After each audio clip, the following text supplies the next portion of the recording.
નમસ્કાર, હું અશ્વિની સોનવણે ચેનલ આઈ વિટનેસના સમાચારોમાં આપનું સ્વાગત કરું છું. સમાચારો શરૂ કરતા પહેલા નજર કરીશું આજના મુખ્ય સમાચારો પર.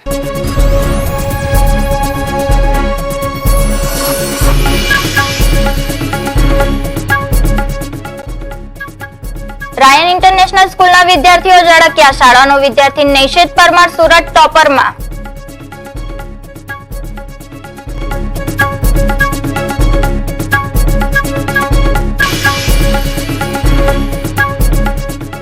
શિક્ષિકાના ઘરમાં તસ્કરોએ કર્યો હાથફેરો. ભાગતા ચોર સીસીટીવીમાં થયા કેદ.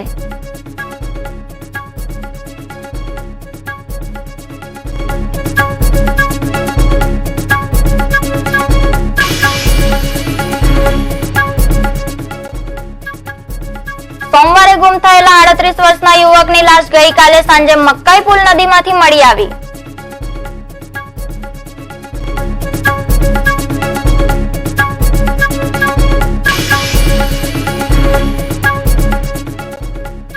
ફિનેટિક્સ હોસ્પિટલના તબીબો વળ્યા મોદી સૂચન માર્ગે. મન કી બાતથી પ્રેરાઈને સેવાકીય બીડું હાથમાં લીધું.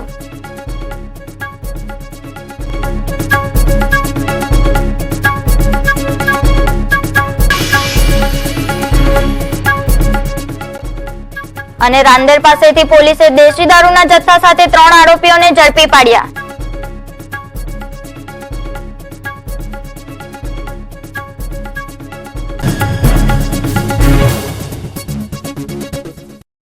અને હવે સમાચારો જોઈએ વિસ્તારથી. ધોરણ 10 અને 12ના વિદ્યાર્થીઓનું પરિણામ જાહેર થઈ ચૂક્યું છે, ત્યારે શહેરની તમામ શાળાઓ અવ્વલ રહેવા પામી છે.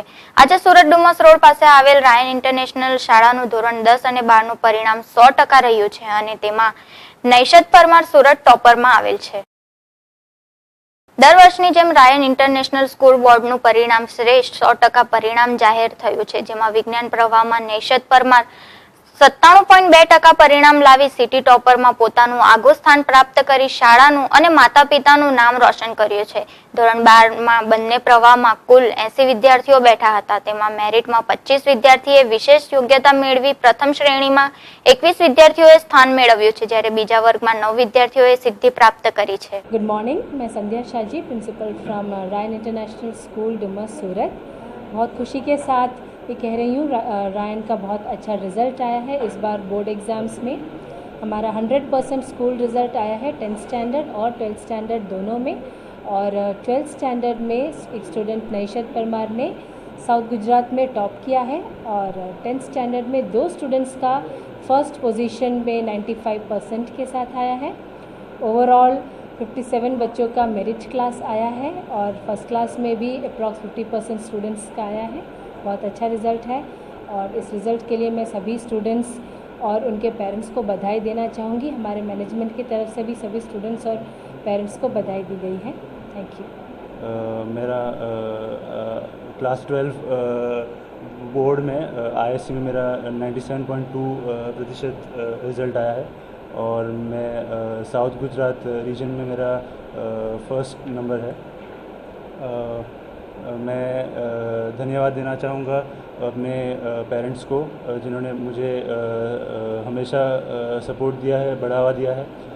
मैं धन्यवाद देना चाहूँगा मेरे स्कूल को, मेरे टीचर्स को जिन्होंने मुझे स्कूल में भी हमेशा सपोर्ट दिया है और हमेशा मुझे एकेडमिक्स में आगे बढ़ने का प्रोत्साहन दिया है. God who was with me during the exam and he was the one who ensured that I entered the examination hall without any problems.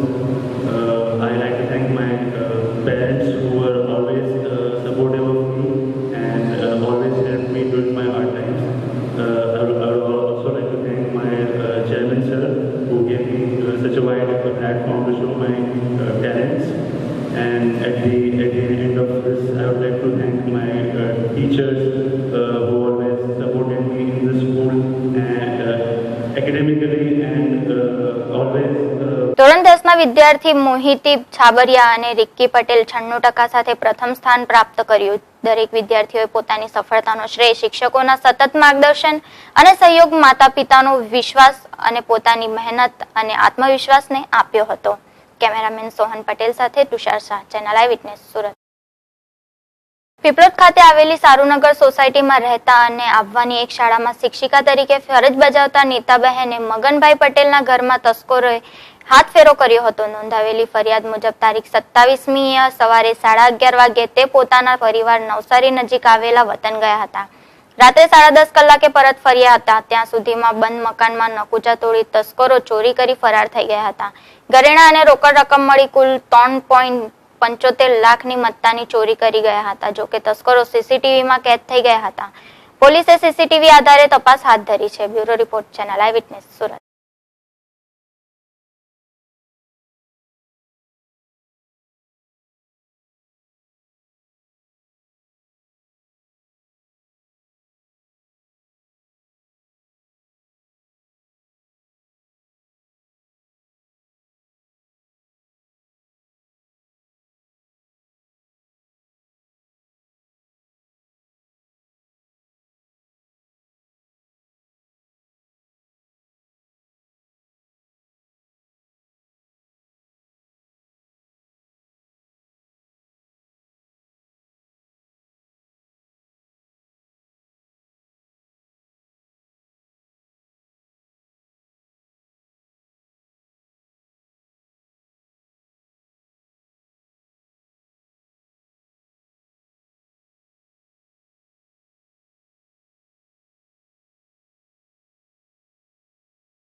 માનો યા ના માનો, ભારત દેશમાં વડાપ્રધાન મોદીએ પોતાની લહેર અત્ર તત્ર સર્વત્ર ચલાવી દીધી છે. નરેન્દ્ર મોદી દ્વારા ઉપાડવામાં આવેલું ગરીબોનું બીડું ને સર્વત્ર સકારાત્મક પવન મળી રહ્યો હોય તેમ સુરત શહેરના સ્પિનેટિક્સ હોસ્પિટલ, જેમાં હાડકાને લગતા રોગો માટેની સારવાર કરવામાં આવે છે, તેમાં તબીબોએ ગરીબ દર્દીઓને રાહત દરે અને જરૂર જણાય ત્યાં મફત સારવાર આપવાનું બીડું ઝડપી લીધું છે. રાષ્ટ્રીય આરોગ્ય દિવસની વાત જ્યારે મન કી બાતમાં મોદી દ્વારા કરાઈ ત્યારે રેડિયોના માધ્યમથી આ હોસ્પિટલના તબીબોએ પણ સાંભળી હતી, જેનાથી તેમણે પ્રેરણા લઈ ગરીબો અને જરૂરિયાતમંદોને લાભાવંતિત સારવાર આપવાનું શરૂ કરી દીધું છે. અનેક દર્દીઓ આ હોસ્પિટલમાં સારવાર લઈ ચૂક્યા હોવાનું તબીબોએ જણાવ્યું હતું. શું નામ સાહેબ આપનું? ડૉક્ટર કિરણ જયસ્વાલ. શેની હોસ્પિટલ છે? આ એક પેઇન મેનેજમેન્ટ સેન્ટર છે, જેમાં દુખાવાની સારવાર આધુનિક પદ્ધતિ દ્વારા મોટા ઓપરેશન વગર કરવામાં આવે. આધુનિક મેડિકલ સાયન્સની આ 34મી બ્રાન્ચ કહેવાય કે જેની અંદર મોટા ચીરફાડ કે વાળકાપ કર્યા વગર સારવાર થાય, જેની શરૂઆત ઇન્જેક્શનથી પણ કરી શકાય. દુખાવાનું કારણ જાણવું પડે, દુખાવાનું કારણ મળી જાય તો પછી એની યોગ્ય સારવાર radio frequency, laser, ozone gas અથવા દૂરબીનથી કરી શકાય. હાડકાની અંદર કયા કયા પ્રકારના રોગ આજ દિન સુધી તમારા ડાયગ્નોસિસમાં આવ્યા છે? યસ, દુખાવા રિલેટેડ મોટા ભાગનું એમનું સેન્ટર, ઘણી વાર કહ્યું ભૂકંપ આવે તો એપી સેન્ટર હોય, તો એક આનું એપી સેન્ટર છે એ સ્પાઇનમાં રહેલું હોય. સ્પાઇન એટલે એક આવી વસ્તુ છે, આ મિનિએચર છે કે મગજના મસ્તિષ્કથી નીચેથી કરોડરજ્જુ જે પાસ થાય એને પ્રોટેક્ટ કરવા માટે હાડકાનું આવરણ બનેલું હોય. હવે આ હાડકાના આવરણની વચ્ચે વચ્ચે આ વર્ટેબ્રા એટલે મણકું અને વચ્ચે ગાદી હોય. હવે આ ગાદી છે એ કુશનનું કામ કરે, પરંતુ જ્યારે બગડવાનું ચાલુ થાય, ઘસારો ચાલુ થાય એટલે એમાંથી દુખાવો ઉદ્ભવે. એટલે મોટાભાગના લોકોને પોઝિશનના કારણે કમરના દુખાવા થાય. પછી એમાંથી જે નસો બહાર નીકળતી હોય આ કાણામાંથી એના પર દબાણ આવે, અને દબાણ આવે એટલે એને પગમાં અથવા હાથમાં, ગરદનથી દબાણ આવે તો હાથમાં જાય, અને કમરમાંથી દબાણ આવે તો પગમાં જાય. એને આપણે દેશી ભાષામાં વર્ષોથી સાયટિકા કહેતા હતા. સાયટિકા એટલે નસનું દબાણ. એટલે એને પછી આરામ કરવાની, કસરત કરવાની, આ બધી પરિસ્થિતિમાંથી જો એ પાસ થઈ ગયા અને છતાં બી દુખાવો નથી મળતો તો પછી એ ચોક્કસ MRIમાં તપાસ કરાવીને એ ગાદીનું યોગ્ય નિરાકરણ કરી શકીએ, કે જેમાં એ ગાદી ફૂલી હોય, ખસી હોય તો એને શ્રિંક કરવા માટે ઇન્જેક્શન આવે, જેને લેઝર, રેડિયો ફ્રિકવન્સી અથવા ઓઝોન યુઝ કરી શકાય. કેમ કે ત્રણની કોસ્ટ અલગ લાગે એટલે એ પ્રમાણેની, અને એની ઇફેક્ટિવનેસ બી અલગ અલગ છે. છતાં બી મોટો ટુકડો, કે જેવી રીતના હમણાં મેં દૂરબીનથી એનું કરીને આવ્યો તો મોટો ટુકડો છે. હવે પહેલાં ચીરફાડ કરીને આટલું ખોલીને જવું પડતું હતું, હવે આટલું ખોલો એટલે પછી થાય શું, જતા દિવસે ઘણા બધા પેશન્ટ એવું કહે કે ભાઈ જવા દેવાનું, 2-5 વર્ષ પછી તો પાછું ચાલુ થઈ ગયું, પાછી નસ દબાવવા માંડી. તો આવી પરિસ્થિતિની અંદર ઇન્સ્ટેબિલિટી તૈયાર થાય. આવી ઇન્સ્ટેબિલિટી પેદા થાય તો પછી ત્યાં સ્ક્રૂ જ મારવો પડે. આ એક છે ને રોગ નથી કહેવાય તો આ એક સ્ટ્રક્ચર જ છે, મિકેનિકલ સ્ટ્રક્ચર, જેમાં ઘસારો પછી આના રિલેટેડ બીજા બધા પ્રોબ્લેમ, તો એનું યોગ્ય ફાઇનલ નિરાકરણ પછી સ્ક્રૂ મારીને કરવું પડતું. હવે જો આને ડેમેજ ન કરીએ, સ્ટ્રક્ચરને, હાડકાની કોઈ વાળકાપ ન કરીએ, મસલની કોઈ ચીરફાડ ન કરીએ અને માત્ર ગાદીનો ટુકડો દૂરબીનથી આ રીતના સંપૂર્ણ સભાન અવસ્થામાં વાતો કરતાં કરતાં ચામડી બહેરી કરીને જાય અને ત્યાંથી એ ટુકડો પકડીને બહાર આવી જાવ તો નસ ફ્રી થઈ ગઈ. હવે આ પ્રકારની સારવાર છેલ્લા 3.5 વર્ષથી 2013થી સાઉથ ગુજરાત અને મધ્ય ગુજરાતમાં માત્ર સ્પાઇનેટિક્સમાં જ છે. અને આ જે સ્પાઇનેટિક્સનું સેન્ટર આપણું સુરત, બરોડા, આણંદ, નડિયાદ આ પ્રકારના વિવિધ પ્લેસીસ પર આપણે રન કરીએ છીએ. અને આને લઈને ઘણા બધા એવા ગરીબ પેશન્ટ્સ હોય બિચારા કે જેને આની સવલતો અથવા એ મળી નથી શકતી. તો પ્રધાનમંત્રીની હાકલથી પ્રેરાઈને આપણે ગયા વર્ષથી 2016 જુલાઈથી સ્વાસ્થ્ય અધિકાર દિવસ નિમિત્તે દર મહિનાના પહેલા સોમવારે આપણે ફ્રી ચેકઅપ કે જેની અંદર આવા દર્દીઓને આપણે એક્સરેથી સ્ક્રીનિંગ બી ફ્રી કરી આપીએ અથવા એ લોકોની હાડકાની ઘનતા, મજબૂતાઈ જો ઓછી હોય તેનું ચેકઅપ કરીને એની યોગ્ય ગાઈડન્સ કરી આપીએ. એટલે આ પ્રકારની સારવાર આપણે આપીએ છીએ. જ્યારથી મોદી વડાપ્રધાન બન્યા છે ત્યારથી રાષ્ટ્રમાં ક્યાંક ને ક્યાંક નવીનતમ ગતિવિધિઓ જાણવા અને સાંભળવા મળતી હોય છે. રોગ અને મુસીબત અમીરી ગરીબી જોઈ પારખીને નથી લાગુ પડતી, જેથી ક્યારેક એવું બને કે સારવારના અભાવે દર્દી તકલીફમાં સપડાઈ જઈ મોતને ભેટે છે. અમુક સંજોગોમાં દર્દીને તબીબી સલાહ સૂચન અંગેના પણ ચોક્કસ રસ્તા નહીં હોવાથી રૂપિયાના અભાવે તેઓ તજજ્ઞની સલાહ લેવામાં નિષ્ફળ રહે છે અને મુસીબતોનો સામનો કરતા રહે છે. પોતે ગરીબીને અત્યંત નિકટથી જોઈ ચૂકેલા ડોક્ટર કિરણ જયસ્વાલ MD છે, જ્યારે બીજા તબીબ ડોક્ટર મુકેશ ભટ્ટ જેઓ ન્યુરો ફિઝિયોથેરાપિસ્ટના એક્સપર્ટ છે. બંને જુગલજોડી તબીબો છેલ્લા 1 વર્ષથી એક અભિયાન ચલાવી રહ્યા છે કે જે કોઈ દર્દીને રૂપિયાની તકલીફના કારણે ચોક્કસ સારવારનો અભાવ હોય તો તેવા માટે તેમણે પોતાની હોસ્પિટલમાં વર્ષમાં આવતા 12 મહિનામાં દર મહિનાના પ્રથમ સોમવારે દર્દીઓના હિતમાં હાડકાઓની તકલીફો પૈકી કમરનો દુખાવો, ગાદી ખસી જવી, ગરદનનો દુખાવો, સાધારણ દુખાવા તથા ખભો અને ઘૂંટણને લઈને તમામ પ્રકારની તકલીફો માટે ફ્રી કેમ્પ રાખવામાં આવે છે. છેવાડાના ગામો સુધી પહોંચતી ચેનલ આઈ વિટનેસના માધ્યમથી તબીબો શું કહે છે સાંભળો. શું નામ સાહેબ આપનું? ડૉક્ટર મુકેશ ભટ્ટ. શેના સ્પેશિયાલિસ્ટ છો તમે? હું ફિઝિયોથેરાપિસ્ટ છું અને મારી માસ્ટર્સ મેં ન્યુરો ફિઝિયોથેરાપીમાં કરી છે. એટલે સ્પાઇન અને બ્રેન રિલેટેડ રોગોની સારવાર હું જોઈ રહ્યો છું. હવે એવું સાંભળવા મળ્યું છે કે કંઈક કેમ્પ યોજવાના છે, તો એ દર વખતે યોજવાના છે કે પછી એક જ ટાઈમ યોજવાના છે? ના, આ એકચ્યુઅલી ગયા વર્ષની વાત છે. 2016માં જે નરેન્દ્ર મોદી સાહેબે મન કી બાતમાં એમણે એક વાત જણાવી હતી કે આ જે અદ્યતન પદ્ધતિની સારવાર છે એ છેવાડાના માનવી સુધી પહોંચી નથી શકતી. એનું મુખ્ય કારણ છે પૈસા. એ લોકો ગરીબી રેખાની હેઠળ જીવી રહ્યા છે, એ લોકો પાસે વધારે પૈસા નથી, એટલે આવી સારી સવલતો એમને મળી નથી શકતી. તો એમણે મન કી બાતમાં એવું જણાવ્યું હતું કે જે કોઈ પણ ડૉક્ટર અથવા તો જે પણ કોઈ હોસ્પિટલ પોતાની ઈચ્છા અનુસાર વિશ્વ સ્વાસ્થ્ય અધિકાર દિવસ તરીકે આખા મહિનામાં એક દિવસ એવો ઉજવે જેમાં છેવાડાનો માનવી ભાગ લઈ શકે, એને પોતાની સારવાર મળી શકે અને એને સાચું ગાઈડન્સ મળી શકે, એ માટે એમણે મન કી બાતમાં આ વાત કરી હતી.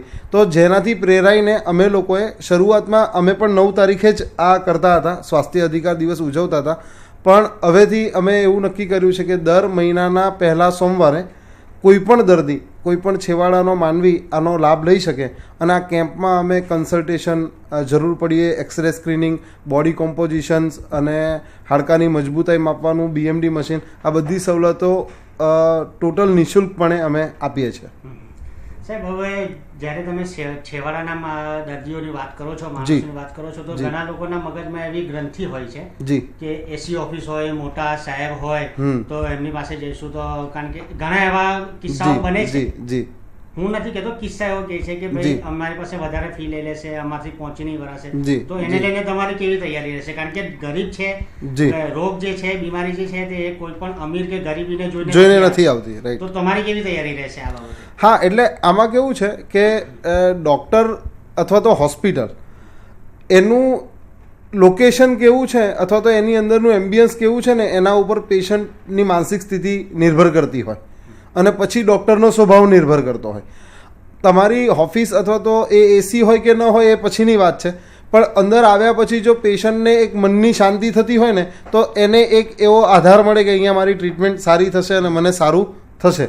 એના આધારે હોસ્પિટલનું નિર્માણ થતું હોય અને એના આધારે જ એનું કન્સલ્ટેશન પણ થતું હોય.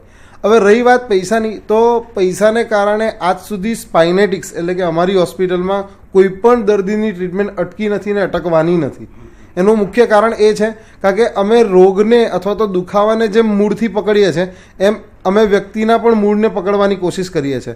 અમને પણ ખબર છે કે આ કદાચ વધારે પૈસાવાળી ટ્રીટમેન્ટ એ અફોર્ડ નથી કરી શકતા, તો અમે એને અલગ અલગ સવલતો આપીએ. અમે ઘણા પેશન્ટો એવા છે, અમારી પાસે ઘણું મોટું લિસ્ટ છે એનું, કે જેની અંદર અમે હોસ્પિટલનો ચાર્જ માત્ર નથી લીધો, હોસ્પિટલનો ચાર્જ નથી લીધો, ડૉક્ટર કિરણ જયસ્વાલે એમનો ચાર્જ નથી લીધો. ઘણી વખત અમે લોકોએ કન્સલ્ટેશનમાં અમારા તરફથી રાહત આપી છે.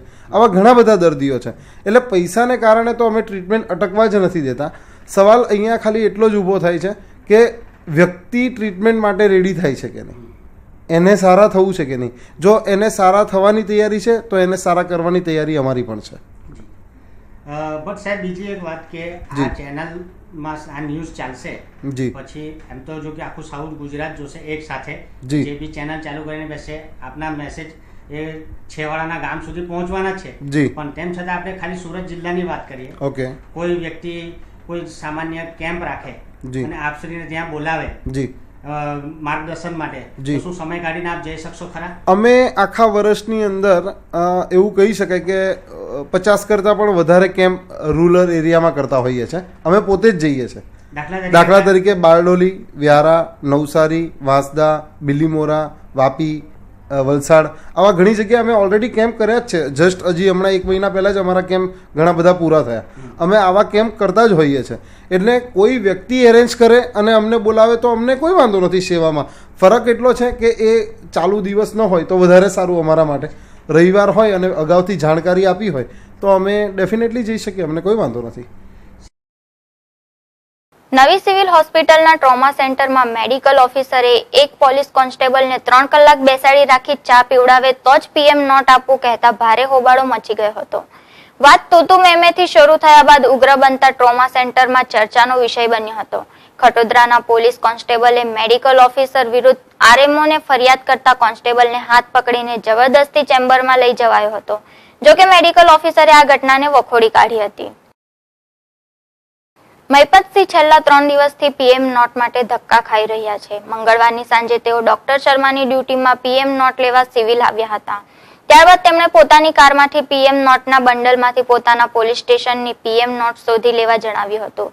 લગભગ 3 પીએમ નોટના કાગળના ઢગલામાંથી શોધતા જ ઘણો સમય થઈ ગયો હતો. ત્યારબાદ પીએમ નોટ લખી આપવાને બદલે ચા પીવડાવે તો જ લખી આપવું એમ કહ્યું હતું. જોકે સાહેબ પીએમ નોટ લખતા થાવ, ચા આવી જશે એમ કહેતા ડોક્ટર શર્મા ભડકી ઉઠ્યા હતા અને ધમકાવવાનો પ્રયાસ કર્યો હતો. બ્યુરો રિપોર્ટ, ચેનલ આઈ વિટનેસ, સુરત. ડીસીબી પોલીસે રાંદેર સુકાન ટેનામેન્ટ સામેના ગોરાટ રોડ પાસેથી દેશી દારૂ ઝડપી પાડ્યો હતો. પોલીસે દારૂના ગુનામાં 3 આરોપીને ઝડપી પાડી એક આરોપીને વોન્ટેડ જાહેર કર્યો છે. ડીસીબી પોલીસને મળતી માહિતીને આધારે પોલીસે રાંદેર પાસે આવેલ સુકુન ટેનામેન્ટ પાસેના જાહેર રોડ પરથી દેશી દારૂ ઝડપી પાડ્યો હતો. આરોપીઓએ ટાવેરામાં લાલુ નામના ઈસમ પાસેથી દેશી દારૂ 1350 લીટર કે જેની કિંમત 27,000 છે તે વેચાણ માટે લઈ જતા હતા. પોલીસે 3 મોબાઈલ કે જેની કિંમત 1800 તથા ટવેરા ગાડી કે જેની કિંમત 3 લાખ મળી કુલ 3.28 લાખ મત્તા સાથે 4 પૈકી 3 આરોપીઓની ધરપકડ કરી છે. પોલીસે લાલુ નામના આરોપીને વોન્ટેડ જાહેર કર્યો છે. કેમેરામેન સોહન પટેલ સાથે તુષાર શાહ, ચેનલ આઈ વિટનેસ, સુરત. સમાચારો સમાપ્ત કરતા પહેલા ફરી એકવાર નજર કરીશું આજના મુખ્ય સમાચારો પર.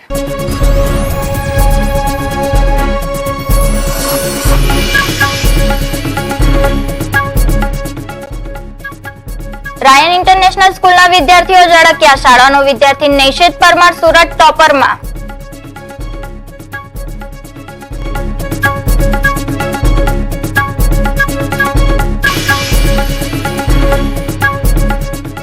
શિક્ષિકાના ઘરમાં તસ્કરોએ કર્યો હાથફેરો, ભાગતા ચોર સીસીટીવીમાં થયા કેદ.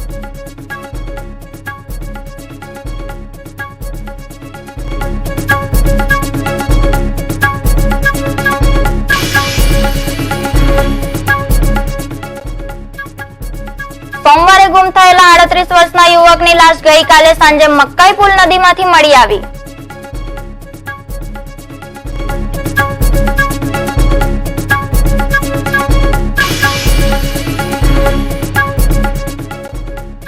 ફિનેટિક્સ હોસ્પિટલના તબીબો વળ્યા મોદી સૂચન માર્ગે. મન કી બાતથી પ્રેરાઈને સેવાકીય બીડું હાથમાં લીધું.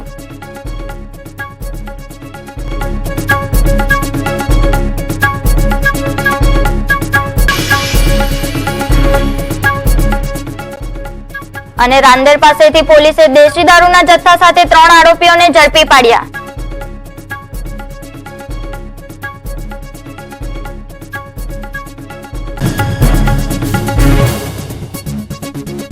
તો આ હતા અત્યાર સુધીના સમાચારો. વધુ સમાચારો સાથે ફરી મળીશું. ત્યાં સુધી જોતા રહો ચેનલ આઈ વિટનેસ. નમસ્કાર.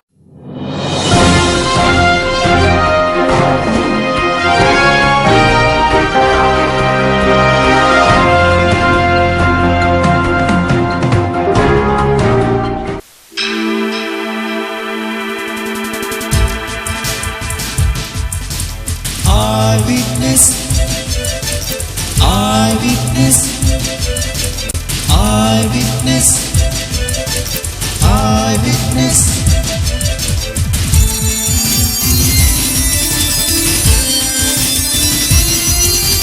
Eyewitness, eyewitness,